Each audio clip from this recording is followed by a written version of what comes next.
রাত দুপুরে মানুষটা আবার কোথায় গেল? হ্যাঁ, কোথায় গেল? না না, দাওয়া উঠোন কোথাও নেই, তাহলে গেল কোথায়?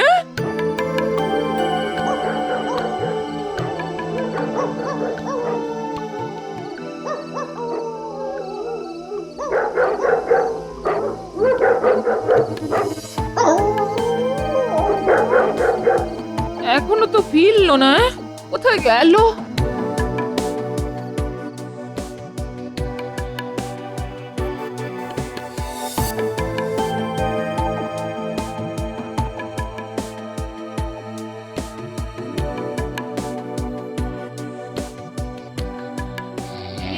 আবার কিরকম ম্যাডাম?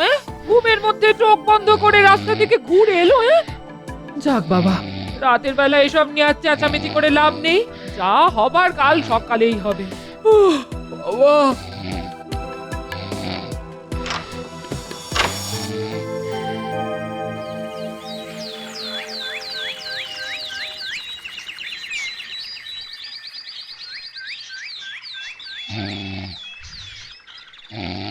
এই আয় আয় আয়, ওঠো ওঠো ওঠো তো। এই ভোরবেলায় ধাক্কা মারছো কেন? শিগগির ওঠো, তোমার সঙ্গে আমার কথা আছে, ওঠো। ধুত্তেরি, ভোরবেলায় ঘুম ভাঙিয়ে বলছে কথা আছে। বলো কি কথা? বলি, কাল রাতের বেলা ঘরে দরজা খুলে কোথায় গিয়েছিলে? রাতের বেলা ঘরের দরজা খুলে এইসব কি বলছো বলো তো তুমি? তোমার কি মাথা খারাপ হয়ে গেছে? কাল রাতে ঘরের বাইরে যাওনি? না, যাইনি। তাহলে তোমার পায়ে কাদা এলো কি করে? এই দেখো দেখো দেখো দেখো, নিজের চোখে দেখো। তাই তো, পায়ে কাদা এলো কি করে? প্রতিদিনকার মতো কালও তো পা ধুয়ে শুয়েছিলাম। তাহলে তুমি বলো, বাইরে যদি না যাবে তাহলে পা ভর্তি কাদা কেন? তাই তো, পা ভর্তি কাদা কেন? সে তো তুমি বলবে। কোথা থেকে পা ভর্তি কাদা নিয়ে এলে? সত্যি বলছি গিন্নি, মাথায় কিছুই ঢুকছে না। হায় হায় হায়, এ কি হলো? তবে নিশির ডাক! হায় ভগবান, আমার কপালে আবার কি উপদ্রব শুরু হলো? হায় গিন্নি হায় হায়। বলছে ঘর থেকে বেরিয়ে গিয়েছিলাম, নিজের চোখে দেখছি পায়ে কাদা। ধুত্তুরি, এসব যে কি হচ্ছে!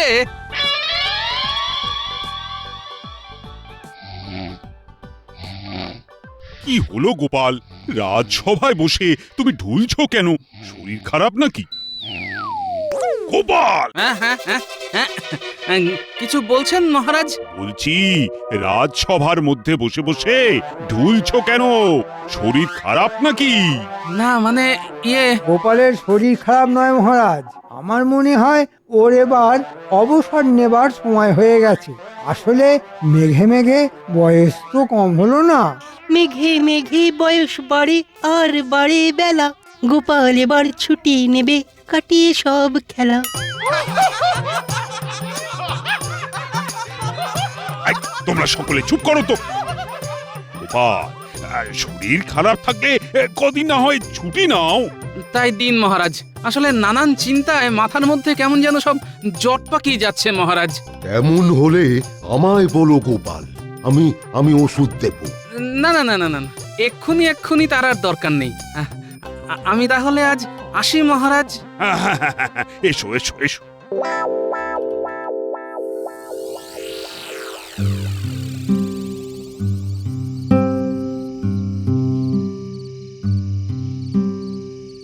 আরে এত রাতে গোপাল দাদা এখানে কেন?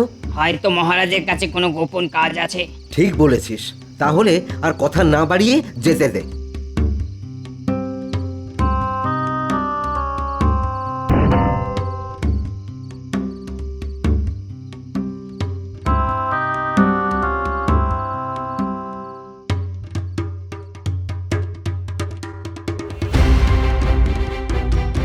এ কি, মানুষটা যে আজকেও নেই! উহ, হায় হায় হায়, ভেবেছিলাম রাত থেকে ওকে পাহারা দেবো। আর কখন যে এই পোড়া ঘুমে মরার মতো ঘুমিয়ে পড়েছিলাম। ধুত্তেরি, কিন্তু কিন্তু মানুষটা গেল কোথায়?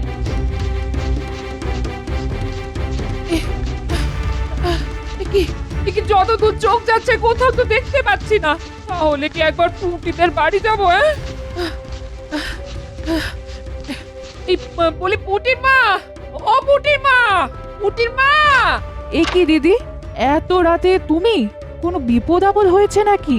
হ্যাঁ, খুব বিপদ ভাই, খুব বিপদ। বলি ভেতরে চলো, ভেতরে চলো, সব বলছি সব।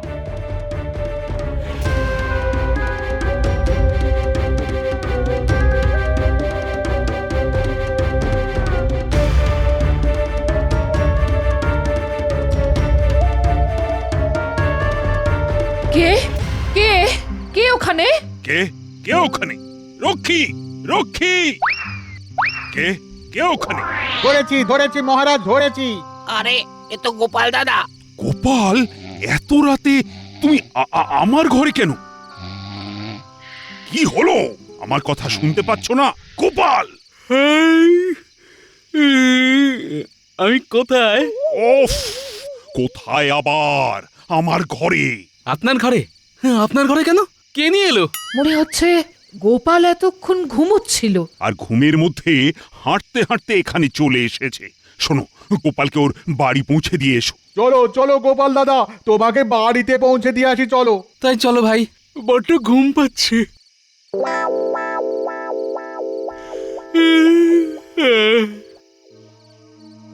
গোপালের এ কি হলো বলুন তো? হ্যাঁ, এটা এক ধরনের রোগ, ঘুমের মধ্যে হেঁটে বেড়ানো। তাহলে কি হবে? কি আর হবে, রাজবৈদ্যকে বলে খুব ভালো করে চিকিৎসা করাতে হবে, না হলে কিন্তু খুব বিপদ। বলি রাত দুপুরে কোথায় গেল বলো তো মানুষটা? এত দুশ্চিন্তা করো না তো, পুটির বাবা তো খুঁজতে গেছে। দেখো এক্ষুনি গোপাল দাদাকে নিয়ে ফিরে আসবে। কি গো, পেলে? না গো, সেই বুড়ো বটতলা অব্দি দেখেলাম, কিন্তু পেলাম না। হায় হায় হায়, কোথায় গেল তাহলে? কাল তবু বাড়ি ফিরে এসেছিল, আজ তো ফিরেও এলো না। তাহলে কি নিশি ডেকে নিয়ে গেল? কেঁদো না গো দিদি, কেঁদো না। সকাল হলেই আমরা সকলে মিলে মহারাজের কাছে যাব। হায় হায় হায়, এ কি তোমরা কোথায় পেলে কে? ঘুমের মধ্যে হাঁটতে হাঁটতে গোপাল দাদা রাজবাড়িতে চলে গিয়ে সোজা মহারাজের ঘরের মধ্যে ঢুকে পড়েছিল। মা, এ কি সর্বনেশে কথা গো? হ্যাঁ গা, এ কি করছো তুমি? আমি কিছু জানি না, খুব ঘুম পাচ্ছে, আমি এখন ঘুমোবো। যাও দিদি, গোপাল দাদাকে নিয়ে গিয়ে শুইয়ে দাও। এত এত চিন্তা হচ্ছে না? অমন সুস্থ সবল হাসি খুশি মানুষটার কি যে হলো! এই জন্যই বলে মহারাজ, চিরকাল কাহারও সমান নাহি যায়। এই, তুমি চুপ করো তো মন্ত্রী। আমি মরছি গোপালের চিন্তায়, আর তুমি কিনা কথার মধ্যে ফুট কাটছো। এই যে গোপালকে কেমন দেখেলে রাজবৈদ্য? তেমন ভয়ের কোনো কারণ নেই মহারাজ। কি বলছো কি রাজবৈদ্য? ভয়ের কারণ নেই? গোপাল তো ঘুমের মধ্যে হাঁটছে, কাল মহারাজের শোবার ঘরে অবধি ঢুকে পড়েছিল, এর পরেও বলছো ভয়ের কারণ নেই? না, নেই মহারাজ। কিছু কিছু মানুষের ওই ভেতরে মাঝে মধ্যে এই রকম উপসর্গ দেখা যায়, তবে চিকিৎসায় ভালোও হয়ে যায়। ও, গোপাল তাহলে ভালো হয়ে যাবে বলছো? অবশ্যই হবে মহারাজ। আমি ওষুধ দিয়ে এসেছি, কটা দিন যাক, একটু ওই বিশ্রাম নিক, তারপর দেখাই যাক না কি হয় না হয়। হ্যাঁ বাবা, ভালো হলেই ভালো হয়। গোপাল হাঁটছে ঘুমের মধ্যে, ভাবতে কেমন লাগে। গোপাল যদি সুস্থ না হয় তাহলে রাজসভার কি হবে? একেবারে ঠিক কথা বলেছো সভাকবি। গোপাল সুস্থ না হলে তো রাজসভার একেবারে 12টা বেজে যাবে। আপনি এত চিন্তা করবেন না মহারাজ, ব্যারামের কারণে গোপাল না এলেও রাজসভা ঠিক চলে যাবে। আরে বাবা, আমি আছি কি করতে? হ্যাঁ, তুমি যে কি করতে আছো সেটা আমি যে এখনো বুঝে উঠতে পারিনি। কিছু বললেন মহারাজ? বলছি, আজ আমার মন মেজাজ খুব একটা ভালো নেই, তাই রাজসভা আজকের মতো শেষ। তোমরা এখন আসতে পারো। আরেকটা কথা, গোপালের এই ব্যামোর কথা আবার যেন রাজ্যবাসীর মধ্যে রটিয়ে বসো না। মহারাজ বারণ করলেন বটে, কিন্তু গোপালের এই ব্যারামের কথাটা কায়দা করে সারা রাজ্যে প্রচার করে দিতে হবে। আরে দোকানে তো বেশ ভিড়, তাহলে এটাই হবে উপযুক্ত জায়গা। কি মন্ত্রী মশাই, কিছু দেব নাকি? নেবার তো ইচ্ছে ছিল, কিন্তু মনটা আজ বড্ড খারাপ, তাই কিছু নিতে মন চাইছে না। কেন মন খারাপের আবার কি হলো? আর বলো না, গোপালকে তো বুতে পেয়েছে। সে তো ঘুমের মধ্যে হাঁটতে হাঁটতে ঘর থেকে বেরিয়ে যাচ্ছে। তার মানে? মানে অতি সাংঘাতিক। এই তো কাল রাতে রাজবাড়ির ফটক পেরিয়ে সোজা মহারাজের শোবার ঘরে ঢুকে পড়েছিল। তারপর তো ঘুমন্ত মহারাজের গলা অবধি টিপে দিতে গিয়েছিল। ওরে বাবা, হ্যাঁ, এরপর তো ওই রাত বিরেতে ঘুমের মধ্যে ওই আশেপাশের বাড়িতে নানান অত্যাচার শুরু করে দেবে। হ্যাঁ, ভাবলেই তো ভয় হচ্ছে। গোপালের এই ব্যায়ামটা নিয়ে শুরু হবে আমার নতুন খেলা। আহা, তাই তো বলছি মনটা বড্ড খারাপ। যাই গো যাই, যা শুনলে তা নিয়ে আবার পাঁচ কান করো না যেন। মনে রাখবে মহারাজ কিন্তু এসব কথা আলোচনা করতে মানা করে দিয়েছেন। আচ্ছা দাদু, ঘুমের মধ্যে যখন হাঁটো তখন কিচ্ছু বুঝতে পারো না, না? না রে, কিচ্ছু বুঝতে পারি না। আরে বাবা, বুঝতে পারলে কি আর নরম বিছানা ছেড়ে মেঠো রাস্তায় ঘুরে বেড়াই? এই গুলটে, এসব কথা বলে দাদুকে আর ব্যতিব্যস্ত করিস না তো। দেখো দাদু, কদিনের মধ্যেই তুমি একেবারে ভালো হয়ে যাবে। বলছিস? হ্যাঁ বলছি, বৈদ্যমশাই ওষুধ দিয়েছেন। কদিন এই ওষুধ খেলেই তুমি আবার আগের মতো হয়ে যাবে। তখন আবার নাক ডাকিয়ে ঘুমোবে।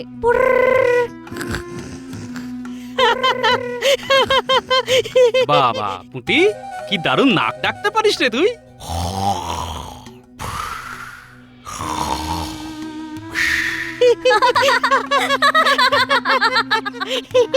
কিরে, সকলে মিলে দাদুকে নিয়ে হাসি মশকরা করলেই চলবে নাকি? রান্না হয়ে গেছে, এবার সকলে খেতে চলো। আজ আমরা এখানে খাবো? উমা, এ আবার কি কথা? তাহলে রান্না বান্না করলাম কার জন্য? এই চল চল চল, খাবি, চল চল চল চল। তাহলে আজ আমরা এখানেই থাকবো। হ্যাঁ, রাতের বেলা দাদুর কাছে শোবো। আমার কাছে শুবি মানে? শুয়ে শুয়ে তোমার কাছ থেকে গল্প শুনবো, আর তুমি ঘুমিয়ে পড়লে সবাই মিলে তোমায় পাহারা দেবো। দেখবো আজ রাতে তুমি কি করে ঘরের বাইরে যাও। তাহলে তো ভালোই হবে, খুব ভালো। থাকবো কটা রাত তোদের দাদুকে পাহারা দিতে। কি মজা, কি মজা!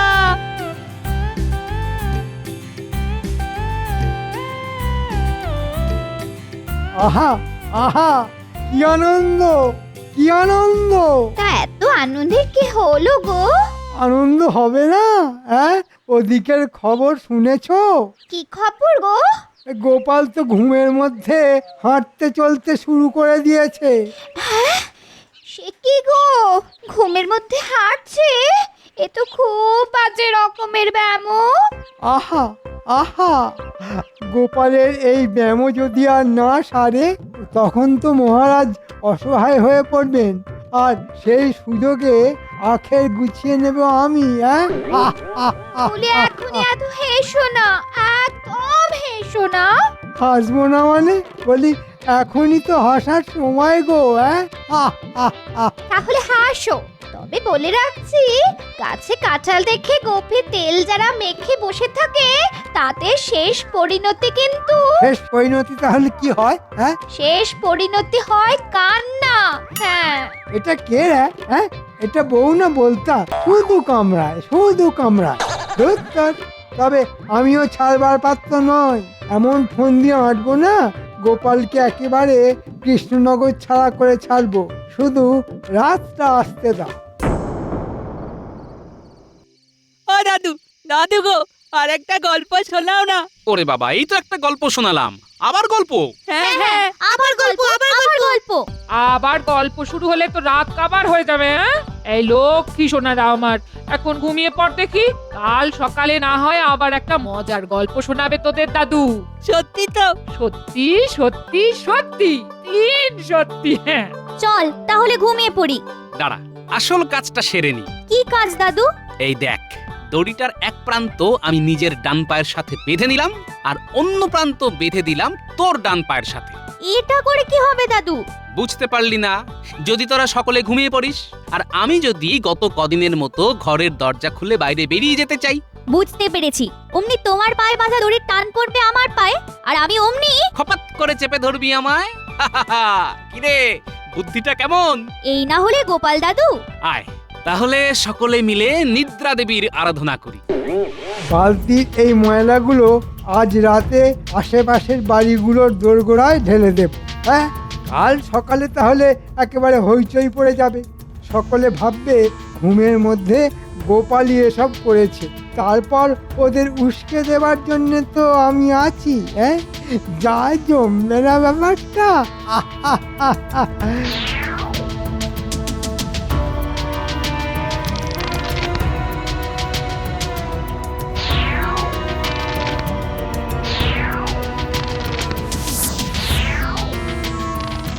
যাক বাবা, বেশ কটা বাড়ির দরজায় জঞ্জাল ঢেলে দেওয়া গেল।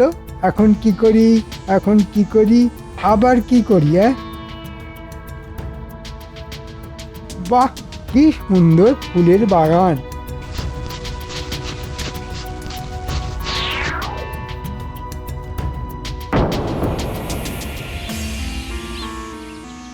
এত লোক এখানে জড়ো হয়েছে কেন? ব্যাপারটা জানতে হচ্ছে। কি বিচ্ছিরি ব্যাপার বলো তো, সকালবেলা দরজা খুলে দেখি দরজার সামনে পচা জঞ্জাল। আরে তোমরা দরজার কথা কি বলছো? আমার দরজা খুলেও তো ওই একই অবস্থা।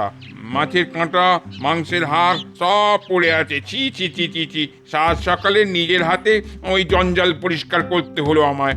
জানো, আমার সাধের বাগানটা একেবারে তছনছ করে দিয়ে গেছে। অমন সুন্দর ফুল গাছগুলো একেবারে ভেঙে চুরে মাটিতে শুয়ে পড়েছে। আচ্ছা, এসব কে করতে বলো তো? আমার মনে হয় ঘুমের মধ্যে গোপালই এসব অপকর্ম করে বেড়াচ্ছে। তাহলে তো মহারাজের কাছে গিয়ে গোপালের নামে নালিশ করতে হয়। যাক, উস্কানোর প্রাথমিক কাজটা হয়ে গেল। এরপর এমন অবস্থা করে ছাড়বো যে প্রজাদের নালিশ শুনতে শুনতে মহারাজ গোপালকে এই কৃষ্ণনগর থেকে তাড়িয়ে দিতে বাধ্য হবে। কি মন্ত্রী মশাই, আরে চুপ করে আছেন কেন? কিছু বলুন। হ্যাঁ হ্যাঁ, নালিশ তোমরা করতেই পারো। খামোকা এরকম অত্যাচার কদিন আর সহ্য করা যায়? তাহলে চলো চলো চলো, সবাই মহারাজের কাছে যাই, চলো। যাই, এক্ষুনি গিয়ে গোপাল দাদুকে খবরটা দিয়ে আসি। ভুলিস কি রে পুঁটি, আমি তো কাল সারা রাত ঘরেই ছিলাম, তবুও আমার নামে এই বদনাম। আমার মনে হয় তোমার বদনাম করার জন্য কেউ জেনে বুঝেই এই কাজ করছে। ঠিক বলেছিস। আচ্ছা, কে করতে পারে বলতো? সেটা ঠিক বলতে পারবো না, তবে একটা প্রশ্ন আমার মনে খুব জাগছে। কি প্রশ্ন? মন্ত্রী মশাই হঠাৎ করে উদয় হয়ে ঘুমের মধ্যে গোপালই এসব অপকর্ম করে বেড়াচ্ছে বললো কেন? ঠিক আছে, তাহলে আজ রাতেই পর্দা ফাঁস করব আমি। তোরা শুধু আমার সঙ্গে থাকিস।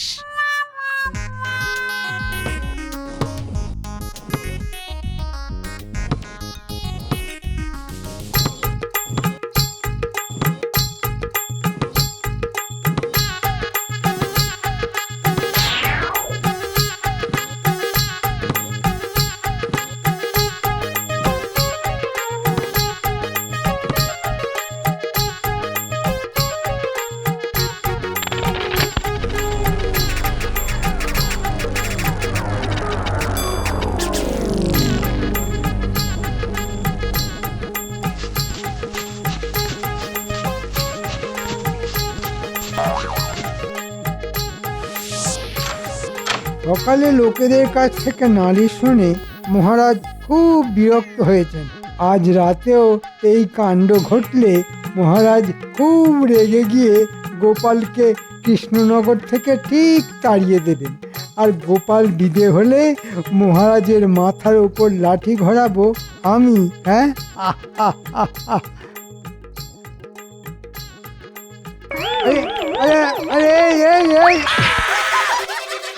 বাঁচাও বাঁচাও, আমি গর্তে পড়ে গেছি, বাঁচাও বাঁচাও। বাঁচার তো পথ নেই, জম যে সম্মুখে দাঁড়িয়ে আছে। কি মন্ত্রী মশাই, আমাকে বদনাম করার জন্য এসব অপকর্ম তাহলে আপনারই? স্বীকার করছি, সব অপকর্ম আমার, কিন্তু আমাকে এখন এই গর্ত থেকে তোলো ভাই। ওরে বাবা রে, পায়ে যে খুব লেগেছে। ওরে বাবা রে, এত তাড়াতাড়ি আপনাকে ছেড়ে দেব? কিরে, তোরা কি বলিস? মোটেই না, কাল ভোর হতেই সকলকে ডেকে এনে দেখাবো। হ্যাঁ নয় হ্যাঁ। দেখো দেখো দেখো, সকলকে ধোঁকা দেবার জন্য আবার আবার গোপাল দাদার মতো সাজা হয়েছে। হ্যাঁ, কিন্তু বেটা চামচিকেটা জানে না এরকম সুটকো চেহারা নিয়ে গোপাল ভাঁড় হওয়া যায় না। মার মার মার মার বেটাকে মার, ঢিল মার ঢিল মার। ওরে বাবা রে, ওরে আর মারিস নি রে বাবা, আর মারলে আমি যে অক্কা হয়ে যাব। মহারাজ, ও মহারাজ, কোথায় আপনি? আপনি এসে আমার বাঁচান মহারাজ, বাঁচান। তোমাকে বাঁচাতে আমার বই গেছে। তুমি যেমন শয়তান, তেমন উপযুক্ত তোমার শাস্তি হচ্ছে। কি বলো গোপাল? হ্যাঁ